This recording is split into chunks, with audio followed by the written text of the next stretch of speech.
Hello guys and welcome. Today we're gonna be talking about how to survive honor mode. I know that this can be a tough experience, especially for somebody who's new to this game and D&D mechanics. So we're gonna go through the best and easy methods that almost everyone should be using. Let's start with one which is a really basic one. Always cast 8 at the start of your day, and ideally at the maximum possible level that you can. This will significantly boost your HP and make your entire party feel much stronger than it is. And that's actually because it's really strong. As you can see, my Shadowheart has 112 HP, even though she's just level 9 with 16 Constitution.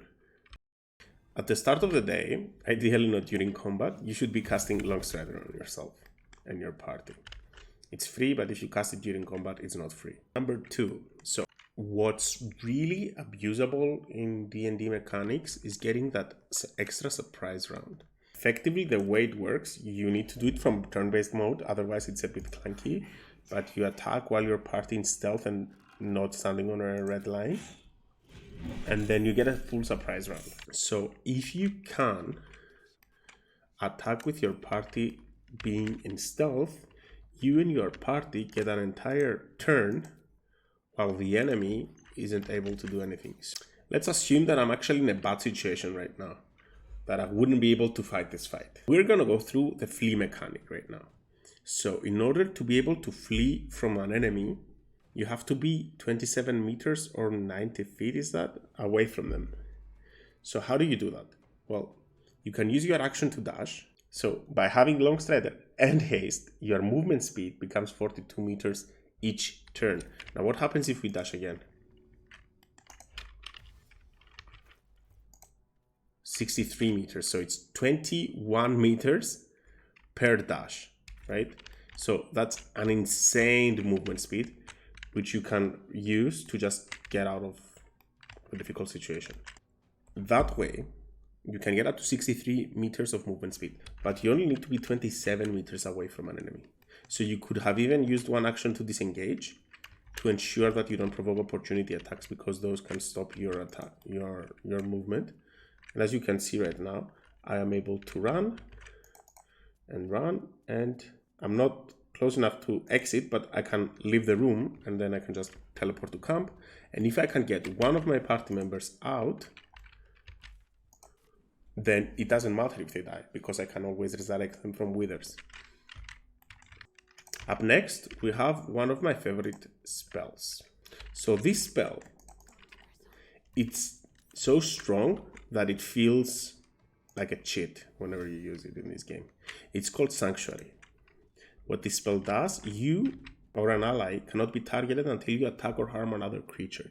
You can still take damage from area spells. Until the affected entity attacks or harms another creature, it cannot be targeted by enemy attacks. However, it can still take damage from spells that influence larger area. So why is this really good?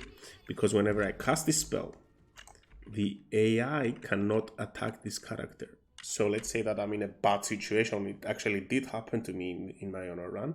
I cast Sanctuary on my cleric and I use my actions to heal my party. You could also use your action to attack and then cast Sanctuary again on yourself. However, if the enemy can counterspell, then they might be able to counterspell your Sanctuary, and then you might be in trouble. So be careful when you use it in that way. With Shadowheart right now, I can run through them. They're not going to use their opportunity attacks. So I could have used my bonus action to Sanctuary, my action to dash, and run away. So let me show you just how they're not even going to react to her. You see, they're just standing around her and they're doing nothing. Why? Because she has Sanctuary on. And if my entire party was downed, I could have abused this mechanic. So another really good way is to use the shield spell. You can do that by getting a leveling wizard, or there's a lot of items that give you access to that spell. That will significantly boost your armor class. Now my armor class is 20, but if I use the shield reaction, it can go up to 25, which really hinders the enemy's chance to hit me. Invisibility is another very good way of transversing areas where you're not supposed to be. So right now, since I'm invisible, I might trigger aggro because of my passive, but I am hiding, I am in stealth, and I'm just sneaking past them in turn-based combat. Always do your shenanigans in turn-based combat because it's the safest way. And I can hide, and I can run away.